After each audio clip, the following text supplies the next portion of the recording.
हर रोज एक नई कहानी देखने के लिए चैनल को सब्सक्राइब करें और बेल आइकन दबाना ना भूलें। रोहित और निशा दोनों पति पत्नी होते हैं और एक दिन दोनों साथ में कार से घूमने के लिए जा रहे होते हैं। तभी रास्ते में उन्हें चिंटू नाम का लड़का मिलता है। उस लड़के के पैर में बहुत ज्यादा चोट लगी हुई थी। उसके पास कुछ खाने को भी नहीं था। वो बेचारा वहीं रोड पर एक किनारे लेटा हुआ होता है। तभी उसके पास रोहित और निशा जाते हैं और बोलते हैं, आप यहाँ क्या कर रहे हो और ये आपके पैर में चोट कैसे लगी? आपने अभी तक कोई इलाज क्यों नहीं करवाया? यही रास्ते में मेरी एक झोपड़ी है, मैं वहीं रहता हूँ। मैं दूसरों के घर में काम करता हूँ और काम करके अपनी माँ का पेट भरता हूँ। काम करते हुए मेरे पैर में चोट लग गई। चोट लग गई है तो इलाज क्यों नहीं करवाया और यहाँ क्यों? इलाज करवाने के मेरे पास पैसे नहीं है और चोट लगी हुई है। इतना दर्द हो रहा है कि मैं थोड़ी दूर तक चला भी नहीं जा सकता मुझसे, तो घर कैसे जाऊँ? बहुत बुरा लगा आपकी सैड स्टोरी सुनकर। कोई नहीं, सब ठीक हो जाएगा। रोहित, एक काम करो, मैं इनकी पट्टी कर देती हूँ और इन्हें कुछ खाने के लिए भी दे दूंगी। तुम मेरी वीडियो बना दो, बहुत सारे लाइक और कमेंट भी आ जाएंगे ऐसी सैड स्टोरी डालने पर। हाँ, ये बहुत अच्छा आइडिया है। तुम यहाँ आ जाओ और तुम एक काम करो, ऐसे ही लेटे रहो और जैसा हम बोले वैसा ही करना। नहीं साहब, मेरे पैर में बहुत दर्द हो रहा है, मैं नहीं कर पाऊंगा कुछ। अरे तुम्हें कुछ नहीं करना, तुम ऐसे ही रहो। तुम बस कैमरे में देखकर थोड़ा बहुत रो देना। निशा और रोहित दोनों चिंटू को गरीब भिखारी की तरह देखते हुए एक दान पुण्य करते हुए वीडियो बनाते हैं और उस वीडियो को अपलोड भी कर देते हैं। और दोनों जब वहाँ से जाने लगते हैं तो निशा रोहित से बोलती है, अरे तुम्हारे पास कुछ पैसे है ना, वो इनको दे दो, भगवान हमें उसका भी फेवर बैक दे देंगे। अरे हाँ, वैसे भी हमें गरीबों में दान पुण्य करना ही चाहिए ना। नहीं साहब, इसकी कोई जरूरत नहीं है, मैं खुद से कमा कर खा सकता हूँ। अरे रख लो, कोई बात नहीं, अपना इलाज करवा लेना। और ये लो बिस्किट, ये भी खा लेना, ठीक है? शुक्रिया मैडम, आप बहुत अच्छी हैं, भगवान आपका भला करे। अच्छा, अब चलो भी, बहुत लेट हो रहा है और तुम अपना ध्यान रखना, ठीक है? दवाई ले लेना टाइम पर। दोनों थोड़ी देर में वहाँ से चले जाते हैं। चिंटू अपनी झोपड़ी की ओर जा ही रहा होता है कि तभी उसी रास्ते में एक बुढ़िया औरत मिलती है जो कांपते हुए बैठी होती है। उसकी हालत भी बहुत खराब होती है। चिंटू अपने पैर को संभालते हुए जैसे तैसे कर उस बुढ़िया औरत के पास जाता है और वहाँ जाकर बोलता है, अम्मा, आप यहाँ क्यों बैठी हो? बेटा, मेरे बेटे ने मुझे घर से निकाल दिया। अब मेरे पास रहने को घर भी नहीं है। मैं कहाँ जाऊँ? 2 दिन से कुछ खाया भी नहीं है। ये लो अम्मा, आप ये बिस्किट खा लो, थोड़ा पेट तो भरेगा। और आप मेरे साथ चलो, मैं अपनी माँ के साथ एक झोपड़े में रहता हूँ, आप भी वहीं रहना हमारे साथ। नहीं बेटा, मेरे बहू बेटों ने मुझे अपना माना ही नहीं। तू एक पराया होकर भी मुझे अपने घर ले जाने को तैयार है। मैं तुझ पर बोझ नहीं बनना चाहती हूँ। अम्मा, क्या पराया क्या अपना? आप मुझे बेटा बोल रही हो, फिर आप भी तो मेरी अपनी हुई। तो चलो मेरे साथ मेरे झोपड़े में, साथ में रहेंगे हम खुशी खुशी। चिंटू उस बुढ़िया को अपने साथ अपने घर लेकर जाता है और घर जाने के बाद चिंटू की माँ सविता चिंटू के साथ उस बुढ़िया को देखती है तो चिंटू से बोलती है, बेटा तू तो काम पर गया था ना, तो इतना समय क्यों लग गया? और ये तेरे साथ कौन है? माँ, मैं गया तो काम के लिए था, लेकिन वहाँ थोड़ी चोट लग गई और आने में भी बहुत दिक्कत हो रही थी। और रास्ते में मुझे अम्मा मिल गई, इनके पास घर नहीं था रहने को, तो मैंने सोचा हमारे साथ रह लेंगे अम्मा भी। बेटा, मैं तुम दोनों को ज्यादा परेशानी नहीं दूंगी। मैं थोड़े दिन में अपना कोई इंतजाम कर लूंगी। अरे माँ जी, आपकी कैसी बातें कर रही हैं? आप यहाँ आई हो, आराम से रहो। हम गरीब जरूर हैं, लेकिन हमारे सीने में भी दिल है। जिस तरह के दान पुण्य कर रहे हो ना तुम दोनों, भगवान तुम्हें इसका फल जरूर देंगे। जिस तरह हम दोनों इस घर में रह रहे हैं, अब से आप भी हमारे साथ रहोगी, है ना माँ? हाँ, बहुत अच्छा किया तूने, माँ जी को यहाँ ले आया जो। अब से माँ जी भी हमारे साथ ही रहेंगी। बहुत शुक्रिया बेटा, तुम दोनों मुझे अपनी माँ की तरह सम्मान दे रहे हो। लोग लाखों के दान पुण्य कर लें, लेकिन अगर वो किसी का सम्मान नहीं कर सकते तो कोई फायदा नहीं है ऐसे दान पुण्य का। आप लोगों को अब तो समझ आ ही गया होगा कि पुण्य तो अमीर और गरीब दोनों ने ही किया है, लेकिन अमीर लोगों के पुण्य में और गरीब लोगों के पुण्य में कितना फर्क है। एक अमीर है कि पुण्य करने से पहले ही उसको पूरे शहर में गा देता है, और एक गरीब है कि पुण्य करने के बाद भी उसके फल के इंतजार नहीं करते। अमीरों का अपनी तरह और गरीबों का अपनी तरह, जो जितना कर सकता है, जितने में सक्षम है, वो इतना ही करता है। ऐसे ही अमीर अपनी इच्छा से दान पुण्य करता है और गरीब अपने हिसाब से। कुछ दिनों बाद सविता देखती है कि घर में खाने के लिए एक अन्न का दाना भी नहीं है। तो वो मंदिर चली जाती है, ये सोचकर कि उसे कुछ खाने को मिल जाए। तभी वहाँ निशा लोगों में अनाज बांट रही होती है और सबको बांटते हुए अब सविता का नंबर भी आता है और सविता भी अनाज लेती है और सविता निशा से बोलती है, बहुत बहुत शुक्रिया मेम साहब आपका, आपको बहुत लोगों की दुआ मिलेगी। भगवान आपको सारी खुशियाँ दे, आपका भला करें। अरे आप ये लो और जाओ, कुछ खा लेना और अपना ख्याल रखना। अब मैं चलती हूँ। जी धन्यवाद। निशा वहाँ से चली जाती है और सविता वही अनाज लाकर अपने घर में खाना बनाने लगती है और कुछ दिनों तक ऐसे ही चलता रहता है। कुछ दिनों बाद निशा और रोहित दोनों लॉन्ग ड्राइव पर जाते हैं और कुछ दूर जाते ही बहुत जोर से बारिश होने लगती है और दोनों की गाड़ी भी खराब हो जाती है। दोनों बहुत देर तक गाड़ी में ही रुके रहते हैं, लेकिन बारिश रुकने का नाम ही नहीं ले रही थी। तो दोनों गाड़ी से उतरकर पास में ही एक झोपड़ी पर जाते हैं और वहाँ जाते ही रोहित बोलता है, गाड़ी खराब हो गई है और बारिश बंद होने का नाम ही नहीं ले रही। हमें क्या कुछ देर रुकने को मिल सकती है यहाँ पे, और थोड़ा बहुत खाने को भी प्लीज। और रोहित को देखकर सविता और चिंटू पहचान जाते हैं और चिंटू बोलता है, दीदी भैया आप यहाँ आइए ना, अपना ही घर समझिए। माँ ये वही लोग हैं, जब मुझे उस दिन चोट लगी थी ना तो इन्होंने मेरा इलाज करवाया था और पैसे भी दिए थे मुझे। आइए आप दोनों बैठिए। बेटा ये वही मेम साहब है जिन्होंने अनाज दिया था मुझे जब घर में कुछ भी खाने को नहीं था। इतने दिनों तक उन्हीं के दिए हुए अनाज से तो हम लोग खाना खा रहे थे। लोगों ने हमें इतने दिनों बाद भी पहचान लिया। आप लोग तो दान पुण्य करके भूल जाते हो, लेकिन जिस पे दान पुण्य करते हो वो लोग आपको कभी नहीं भूलते। जब हमें जरूरत थी तो भगवान ने आपको भेज दिया, और जब आपको जरूरत पड़ी है तो हमें भेज दिया भगवान ने। इतने में अंदर से वो बुढ़िया औरत भी आती है और सारी बात सुनने के बाद वो बोलती है, दान पुण्य तो आप लोगों ने भी किया है, लेकिन लोगों को दान पुण्य के नाम पर बस अमीरों का ही दान पुण्य दिखाई देता है। आप लोगों ने मुझ बुढ़िया को अपने घर में रखा, इतना मान सम्मान दिया, इतना तो कोई अपना भी नहीं करता। हाँ, और अब इस मुसीबत में आप लोग ही हमारे काम आए हो। अपनी गरीबी का ना सोचकर आपने हमारी मदद की।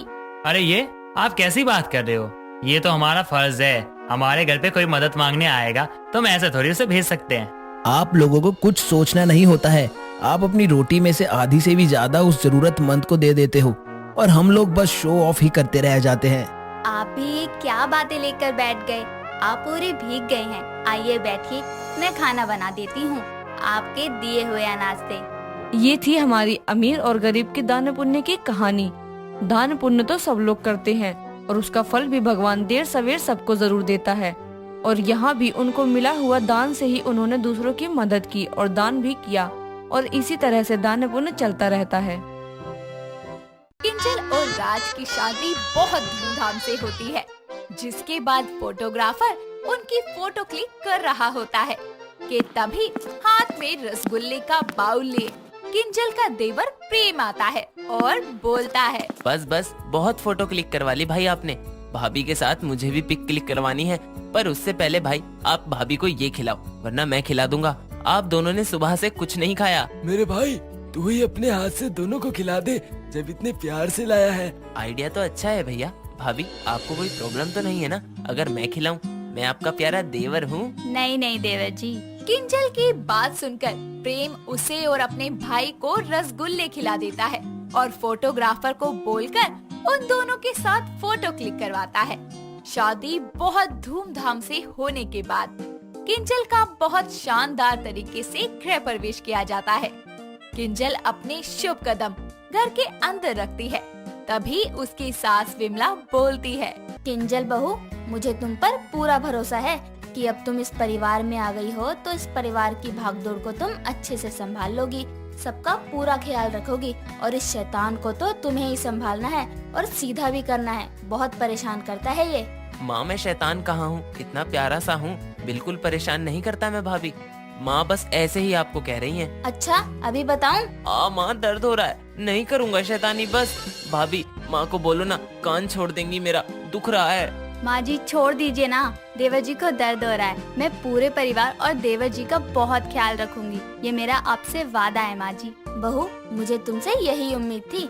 अरे बस बस, सदा सुखी रहो, सदा सुहागन रहो। अरे माँ देखो तो, प्रेम की भाभी ने अभी से अपने देवर की वकालत करना शुरू कर दी। देखा। जाओ तुम सब जाकर आराम कर लो, थक गए होगे। जी माँ। राज और किंजल अपने कमरे में जाते ही हैं कि प्रेम उनका दरवाजा रोककर खड़ा हो जाता है और बोलता है, ना भैया भाभी, आप ऐसे अंदर नहीं जा सकते। पहले आपको मेरी एक विश पूरी करनी पड़ेगी। अरे पर दरवाजे पर तो ननंद रोकती है, तू क्यों रोक रहा है? अब भाई हमारी कोई बहन तो है नहीं, इसीलिए थोड़ा देर के लिए ननंद वाली रस्म मैं कर रहा हूँ। चलिए मेरी डिमांड पूरी करिए, वरना सारी रात आपको भाभी के साथ ऐसे ही रहना पड़ेगा। बोल, क्या डिमांड है? आपसे नहीं, भाभी से है। मुझसे देवर जी? जी भाभी, और मेरी डिमांड है कि कल मैं मॉर्निंग में आपके हाथ का बना अपना फेवरेट खाना खाऊंगा। अब चाहे वो मीठा हो या नमकीन, सब आपको मेरी पसंद का बनाना पड़ेगा। पर मीठा तो माँ जी के कहने से बनाना पड़ेगा ना? नहीं भाभी, आपको मेरी पसंद का ही बनाना पड़ेगा, वरना अंदर जाने नहीं दूंगा। ठीक है देवर जी, कल सुबह आपको अपने मनपसंद खाने की चीजें मिलेंगी। ओ मैडम, शादी आपने मुझसे की है, डिमांडें और वकालत आप अपने देवर की कर रही हैं।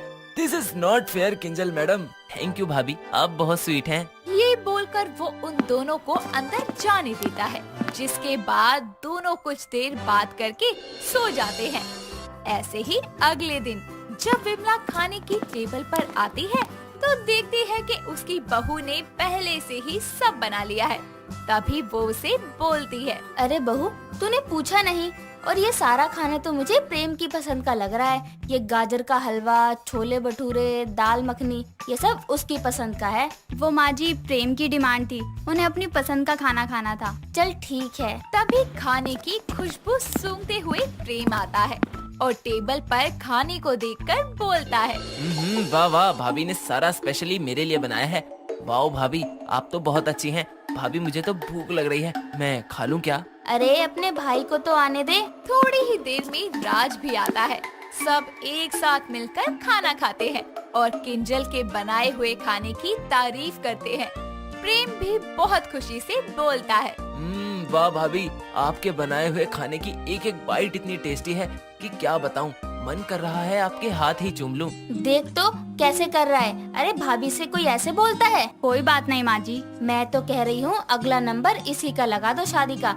बीवी आएगी तो इसकी अकल भी ठिकाने आ जाएगी। नहीं भाभी, माँ को समझाइए ना, मुझे भी कोई शादी नहीं करनी, और करूँगा तो लव मैरिज, वरना नहीं करूँगा। माँ जी, देवर जी को थोड़ा टाइम दे दीजिए। ठीक है, इसे टाइम दे रही हूँ। साथ ही अब तेरी जिम्मेदारी है इस नालायक की शादी कराना, इसलिए कोई अपने जैसे ही लगभग तेरी ही परछाई जैसी एक लड़की ढूंढी हो प्रेम की शादी के लिए। ठीक है माँ जी, मैं आपको वचन देती हूँ कि देवर जी के लिए अच्छी सी लड़की ढूंढ कर लाऊंगी। वक्त बीतता जाता है। देवर भाभी एक दूसरे से बहुत बातें किया करते, साथ में गेम्स खेलते और एक दूसरे की काफी हद तक नापसंद पसंद जाना करते। ऐसे ही एक दिन किंजल के घर पर उसकी फ्रेंड शोभा आती है, जो उसकी बेहद पक्की दोस्त थी और हरकतों में, नखरों में, नेचर में बिल्कुल किंजल की तरह थी। दोनों एक दूसरे के गले लगती है और किंजल बोलती है, अरे तू अचानक कैसे? तेरी बहुत याद आ रही थी, इसलिए मिलने आ गई। मुझे भी तेरी बहुत याद आ रही थी। कितना मजा करते थे ना हम कॉलेज में। सब लोग हमें देखकर यही बोलते थे कि हम दोनों एक जैसी हैं। और पता है, तू नहीं आती थी तो सब मुझसे पूछते थे कि तू क्यों नहीं आई, और जब मैं नहीं आती थी तो सब तुझसे पूछते थे। दोनों बातें करते ही हैं कि तभी एक फुटबॉल लुढ़कते हुए शोभा के पास आती है और तभी प्रेम बोलता है, भाभी जरा बॉल पास करना। अरे भाभी, ये कौन है? अरे प्रेम, ये मेरी बेस्ट फ्रेंड है। हमेशा मैं इसके साथ रहती थी, हर टाइम। ओह, काफी सुंदर है। वैसे नाम क्या है आपका? जी, मेरा नाम शोभा है। शोभा, ये मेरा देवर है प्रेम। बहुत ही चुलबुले हैं, तेरे जीजू से ज्यादा तो ये मुझे हंसाते हैं। अच्छा जी। भाभी, आपका हो तो आपकी बेस्ट फ्रेंड को भी खुश कर दूं, मेरा मतलब हंसा दूं। हाँ हाँ जरूर। अर्ज क्या है, पूनम की रात में चांद बदल जाता है, पूनम की रात में चांद बदल जाता है, वक्त के साथ साथ इंसान बदल जाता है। फिर सोचता हूँ कि आपको तंग ना करूँ, पर सोचते सोचते प्लान बदल जाता है। दोनों उसकी कॉमेडी वाली शायरी सुनकर बहुत जोर से हंस पड़ते हैं। कितनी वाहियात शायरी थी यार, शायरी कम जोक ज्यादा था। मैंने कहा था ना, मेरा देवर बहुत मजाक किया है। अच्छा है, अच्छा है। किंजल उसके लिए कुछ बना कर लाती है। तब तक शोभा और प्रेम एक दूसरे से थोड़ी बातें करके हंसते हैं। जैसे ही वो उनके पास ट्रे में स्नैक्स लेकर आती है तो उन्हें यूं हंसता हुआ देखकर वो बोलती है। ये दोनों साथ में कितने अच्छे लग रहे हैं। माँ जी को जो वचन दिया है वो शोभा ही पूरा कर सकती है, क्योंकि ये बहुत मेरी तरह है और कॉलेज में भी सभी से मेरी ही परछाई कहते थे। क्यों ना इन दोनों की बात चलाऊं, पर इसके लिए मुझे कुछ करना पड़ेगा। किंजल उन्हें स्नैक सर्व करती है। कुछ देर बाद शोभा जब जा रही होती है तो वो हल्का सा धक्का शोभा को देती है, जिससे वो गिरती है और प्रेम उसे संभाल लेता है। दोनों एक दूसरे को देखते रहते हैं। किंजल बहाने से प्रेम को शोभा को घर तक ड्रॉप करवाने को कहती है। फिर प्रेम उसे अपनी बाइक से ड्रॉप कर देता है। वक्त बीतता है। शोभा और प्रेम काफी मिलने जुलने लगते हैं, जिस वजह से दोनों को एक दूसरे से प्यार हो जाता है। ये बात प्रेम अपनी भाभी को बता देता है और इस खुशखबरी को सुनकर किंजल बोलती है। आखिर मेरा प्लान सक्सेसफुल रहा और शादी तक बात आ ही गई। ये तो बहुत बड़ी खुशखबरी है देवर जी। अब तो मैं आपकी शादी में बहुत नाचूंगी और गाना गाऊंगी। लो चली मैं अपने देवर की बारात लेके, लो चली मैं। भाभी मुझे शर्म आ रही है। हाँ, अब तो शोभा मैडम भी शर्माएंगी। मैं उसकी जेठानी जो बनूंगी और हुक्म भी चलाऊंगी। अगले ही पल किंजल विमला से बोलती है। माँ जी, मैंने अपने देवर के लिए उसकी पसंद ढूंढ ली है, जो इस घर को संभाल कर भी रखेगी। साथ ही वो बिल्कुल ऐसी है जैसी आपने और देवर जी ने चाही थी, मेरी परछाई। सच में बहू? अरे तूने मेरी कितनी बड़ी परेशानी दूर कर दी। बहू, उससे अब मिलवा भी दे। किंजल इतना बोलकर अगले दिन ही शोभा को अपनी सास से मिलवा देती है। साथ ही सरप्राइज एंगेजमेंट रखकर दोनों की रिंग सेरेमनी भी करवा देती है। कुछ दिन बाद अच्छा मुहूर्त निकलवाकर दोनों की शादी होती है और तभी किंजल शोभा की तरफ से अपने देवर से पंगे लेने की सोचती है। शादी में उसे बैठने के लिए वो स्पेशल सीट पर ले जाती है, जहां बहुत सारे पापड़ चादर के नीचे बिछे होते हैं और वो बोलती है।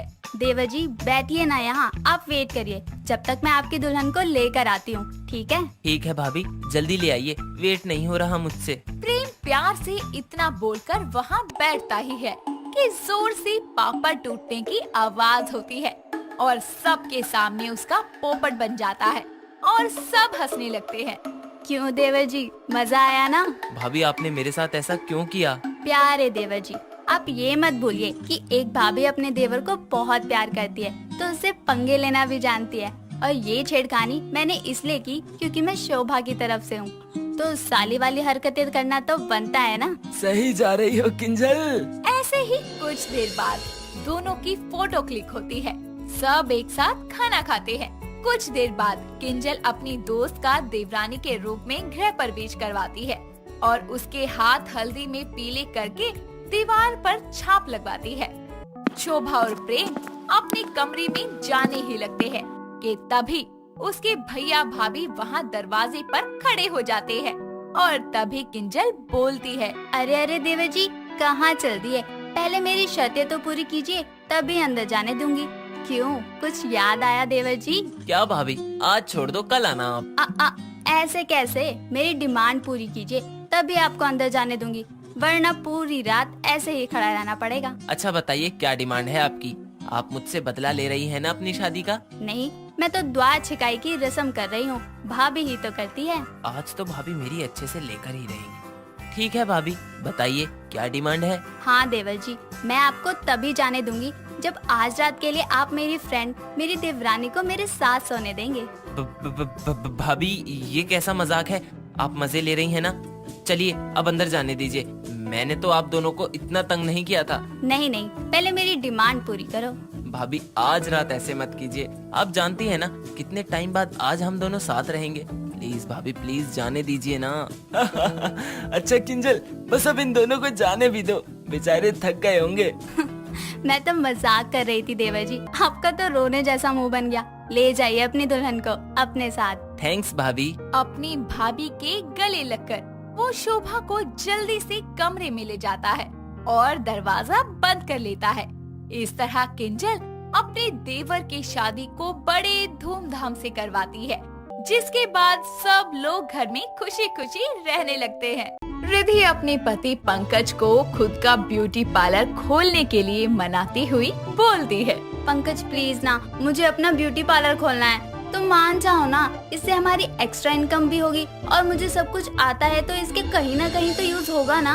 हाँ, तुमको दूसरों के हाथ पैरों को साफ करना है। ये काम करके मुझे एक्स्ट्रा इनकम नहीं चाहिए। पहली बात तो उसे हाथ पैर धोना नहीं, मैनिक्योर पेडिक्योर बोलते हैं। और इसमें हर्ज क्या है? 10 मिनट के काम के अगर 1000 रुपए मिल रहे हैं तो बुराई ही क्या है। मुझे तुमसे इस बात पर कोई बहस नहीं करनी। कोई पार्लर नहीं खुलेगा। अब मुझे लेट हो रहा है, ऑफिस जाने दो। पंकज वहाँ से चला जाता है और बेचारी रिधि अपना पैर पटकते हुए गुस्सा निकाल देती है। लेकिन उन दोनों की सारी बातें खिड़की से झांक रही पंकज की बहन प्रियो सुन लेती है और अपने भाई के जाने के बाद वो खुद से बोलती है, वाह, सिर्फ हाथ पैर धोने के 1000 रुपए मिलते हैं, तो क्यों ना मैं ही भाई को मनाकर भाभी के साथ पार्टनरशिप करके पैसा ही पैसा छापूंगी। ऐसा करती हूँ, इस बारे में माँ से बात करती हूँ। प्रियो अपनी माँ मालिनी के कमरे में जाकर उसके पास बैठते हुए बोलती है, ओहो मेरी प्यारी माँ, मुझे तुमसे एक बात करनी है, कर लूँ क्या? हाँ बोल ले फिर, ये माँ बोलकर सर मत खा। माँ, तुम हमेशा मुझे बोलती रहती हो मैं निकम्मी हूँ, नालायक हूँ, मुझे कोई काम नहीं आता, मैं एकदम बेकार हूँ। अपनी तारीफें मत गिनवा, चुपचाप बात बोल, क्या बोलना है और जा। वो माँ, मुझे ना ब्यूटी पार्लर खोलना है। वो क्या है ना, मैंने एक बार छुप छुप कर पार्लर का कोर्स किया था, तो अब सोचा उसको काम में ही ले आऊँ। तूने कब सीख लिया ये? अरे माँ, जब मैं स्कूल जाती थी तब सीखा था, ट्यूशन जाने के बहाने। अब वो छोड़ो, ये सुनो, अगर मेरा ब्यूटी पार्लर खुल गया तो बहुत पैसा होगा हमारे पास। हाथ पैर धोने के ही 1000 रुपए मिलते हैं। अच्छा चल, ये तो अच्छी बात है, तू कुछ करना चाहती है। मैं शाम को ही पंकज से बात करती हूँ। मेरी प्यारी माँ, थैंक यू। अब तो भाई के सामने बात होगी, वो भी भाभी को मेरे पार्लर में लगा देगा और काम करेगी भाभी, पैसा उड़ाऊंगी मैं। शाम को पंकज काम से घर आता है तो उसके आने के कुछ देर बाद मालिनी बोलती है, बेटा पंकज, आज ना प्रियू कह रही थी कि उसको ब्यूटी पार्लर खोलना है। बेटा बोल रही थी कि बहुत पैसा है इसमें। अरे माँ, आज सुबह रिधि भी यही भूत चढ़ाए बैठी थी कि मुझे खुद का पार्लर खोलना है। लगता है आजकल इसी की डिमांड है। बेटा अगर बहू भी कह रही है और प्रियू भी, तो खुलवा देते हैं, दोनों घर में पड़ी रहती हैं, इसी बहाने थोड़ा काम कर लेंगी। हाँ, वैसे बात तो सही कह रही हूँ माँ। अब प्रियू है तो किस बात का डर, दोनों मिलकर कर लेंगी। मैं ये बात अभी रिधि को बताता हूँ। अरे रिधि, बाहर आना, और प्रियू तुम भी। दोनों ननद भाभी अपने अपने कमरे से बाहर आती है और रिधि को देखते हुए पंकज बोलता है, तुमने मुझे सुबह कहा था ना खुद का पार्लर खोलने के लिए, ये काम हम कर सकते हैं, लेकिन सच में पंकज, वाह, तुम कितने अच्छे हो, I love you so much. Malini और प्रियू ये सुनकर खांसते हुए उन दोनों को अपनी मौजूदगी का एहसास दिलाते हैं, जिसके बाद पंकज अपनी बात को आगे बोलता है। सुनो रिधि, तुम पार्लर खोल सकती हो, लेकिन वो पार्लर तुम दोनों ननंद भाभी का होगा, क्योंकि प्रियू भी पार्लर का काम जानती है और वो भी इसमें भागीदारी लेना चाहती है। क्या? प्रियू वो भी पार्लर? अरे इसको काजल पकड़ना तो आता नहीं, ये क्या मेरे साथ पार्लर चलाएगी? आप मुझे मेरा अलग पार्लर दे दो। आप ऐसे कैसे बोल सकती हो भाभी? क्या पता आपको ये डर है कि मेरे अच्छे काम की वजह से आपका नाम ही ना हो। कुछ भी, पहले लाइनर पकड़ना तो सीख लो, तब पार्लर खोलने के सपने देखना। खुद को देखो, आप प्रोडक्ट बोलना सीख लो, तब सोचना अकेले पार्लर खोलने की। देख तो बेटा कैसे कुत्ते बिल्ली की तरह लड़ती है। ननद भाभी कम, सौतेली बहनें ज्यादा लगती हैं। बस करो तुम दोनों, अगर पार्लर खुलेगा तो उसमें दोनों पार्टनर होगी, वरना कोई पार्लर नहीं खुलेगा। बोलो, मंजूर है? बेचारी रिधि को अपनी ननद के साथ पार्टनरशिप में पार्लर खोलने के लिए राजी होना पड़ता है। एक हफ्ते बाद सारा सामान वगैरह इकट्ठा करके पार्लर शुरू होता है, जहां पूरी फैमिली पूजा करने के बाद प्रियो और रिधि को वहीं छोड़कर घर आ जाती है। अब पार्लर की शुरुआत हो गई थी। तभी नया पार्लर देखते हुए एक निशा नाम की लड़की वहां आकर बोलती है, ये नया पार्लर आज ही ओपन हुआ है क्या? जी मैम, आप बताइए आपको क्या करवाना है? मुझे एक हेयर कट करवाना है, आप बता सकती हैं मुझ पर कैसा हेयर कट अच्छा लगेगा? जी जरूर। प्रियू, इनको कुर्सी पर बैठाओ और देखो कौन सा हेयर कट इनके चेहरे पर अच्छा लगेगा। मैं जरा घर से पार्लर का थोड़ा सामान लेकर आती हूँ जो रह गया है। पर भाभी, रिधि तो पार्लर से निकल जाती है, लेकिन अब प्रियू उस लड़की को कुर्सी पर बैठाकर हेयर कट की किताब दे देती है। उस लड़की को उसमें से एक गोल कटाई वाली हेयर स्टाइल पसंद आती है, जिसको दिखाकर वो प्रियु से बोलती है, देखिए मुझे ऐसी कटिंग चाहिए। ऐसी? अच्छा अच्छा, ये तो कटोरा कटिंग है। रुको मैं अभी करती हूँ, आप आराम से बैठ जाइए, ये तो आसानी से कर लूंगी मैं। प्रियु उस लड़की के सर पर एक बड़ा सा कटोरा रख देती है, जिस पर वो बोलती है, अरे ये क्या कर रही हैं आप? ये न्यू स्टाइल है कटिंग का, आप भरोसा रखिए। प्रियु के कहने पर वो लड़की आराम से बैठकर कटिंग करवाती है, लेकिन प्रियु उसके बाल को ऊपर नीचे से काट कर एकदम खराब कर देती है, जिसके बाद वो लड़की अपने आप को देखकर डर जाती है और प्रियु पर चिल्लाने लगती है। कुछ देर में रिद्धि आती है और उस लड़की से माफी मांगती है, साथ ही उसको एक शैम्पू की बोतल कॉम्प्लीमेंट्री देती है, जिसके बाद वो लड़की चली जाती है। और फिर रिद्धि प्रियु को बोलती है, मुझे पता था आपको कुछ नहीं आता, पहले ही क्लाइंट को फ्री सर्विस देनी पड़ रही है आपकी वजह से। ओ हेलो, आता है, पहली बार था इसलिए डर गई थी, ठीक है, और ये हो गया। रिद्धि उस दिन के बाद से प्रियु को पार्लर के काम नहीं करने देती। कई दिनों तक रिद्धि ही हर क्लाइंट को संभालती है। कुछ दिनों में पार्लर का नाम होने लगता है। प्रियु का कोई काम नहीं था, बस पूरा दिन वो वहीं बैठे बैठे फोन में लगी रहती। एक दिन रिद्धि को पार्लर का कुछ सामान लेने के लिए मार्केट जाना था, तो वो प्रियु से बोलती है, प्रियु मैं मार्केट जा रही हूँ, इसलिए पीछे से कोई भी क्लाइंट आए तो उनको बोलना मेरे आने के बाद आए। तुम कुछ मत करना वरना पार्लर बंद करवाओगी। ठीक है ना, ज्यादा बनो मत भाभी। रिद्धि चली जाती है। उसके पीछे से एक नगमा नाम की औरत आती है, जो प्रियु से बोलती है, हेलो मिस, मुझे पेडिक्योर करवाना था, हो जाएगा? वैसे पार्लर में काम करने वाली यहाँ नहीं है, गई है कहीं। अच्छा, मतलब कहीं और जाना पड़ेगा यार पैरों के लिए। चलिए कोई नहीं। पैरों के लिए मतलब पैरों पर करते हैं ये पेडिक्योर? ओहो, तो ये तो मैं ही कर देती हूँ। वैसे देखिए, मैं इस पार्लर की मालकिन हूँ, मुझे सब आता है, फिर भी मैंने एक लड़की रखी हुई है। पर आपको जल्दी है तो मैं आपके पेडिक्योर कर देती हूँ। वैसे मैं सबके नहीं करती, कुछ स्पेशल कस्टमर के ही करती हूँ। ओह ग्रेट, आपका बहुत बहुत शुक्रिया। प्रियु नगमा को कुर्सी पर बैठाती है और उसके पैरों को गर्म खोलते हुए पानी में डुबोती है। ये देखकर वो चिल्लाते हुए बोलती है, इतना गर्म पानी? हाँ, क्योंकि पैर बहुत ज्यादा गंदे होते हैं ना, इसलिए। आप शांत बैठिए, मैं कर रही हूँ ना। प्रियु उस औरत को शांत बैठाकर उसके पैरों को गर्म पानी में डालकर हाथों में एक हार्ड ब्रश लेकर बोलती है, आज इनके पैर ऐसे चमकेंगे जैसे आसमान में चांद। इतना बोलकर प्रियु गर्म पानी में पैरों को रगड़ना शुरू करती है और इतनी जोर से रगड़ती है कि उस औरत के पैरों में से खून निकलने लगता है और वो बेचारी दर्द से चिल्लाती हुई उसको रोककर बुरी बुरी गालियां देती है और साथ ही चीख चीख कर सबको बुलाकर प्रियु के कारनामे दिखाती है।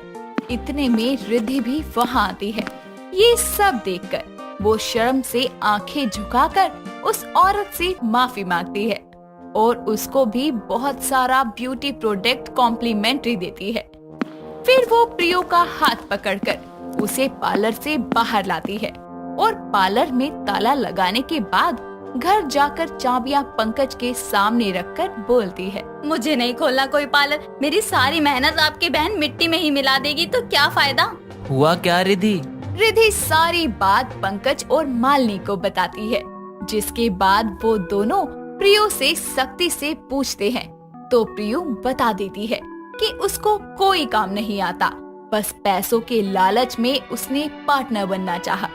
ये सुनकर पंकज बोलता है, प्रियु तेरे लिए मजाक था, लेकिन तेरी भाभी का सपना था ये पार्लर। तूने पैसों के लिए खुलवा भी लिया था, तो कम से कम उसकी बदनामी के काम तो मत करती। भैया मुझे माफ कर दो, भाभी आप भी माफ कर दो। मैं सच में ऐसा नहीं करना चाहती थी, लेकिन बस पैसों के लालच में मैंने इसमें हाथ डाल दिया। पर अब मैं समझ गई कि ये पार्लर भाभी के लिए कितना जरूरी है, इसलिए मुझे पार्टनरशिप नहीं चाहिए। भाभी आप इस पार्लर को बंद मत करो, अकेले ही संभालो। प्रियु के माफी मांगने पर रिद्धि उसको माफ कर देती है और पार्लर को कुछ दिनों बाद ओपन करके खुद ही सारा काम संभालती है, जिसके बाद फिर कभी भी उसके पार्लर में कोई क्लाइंट गुस्से से नहीं जाता।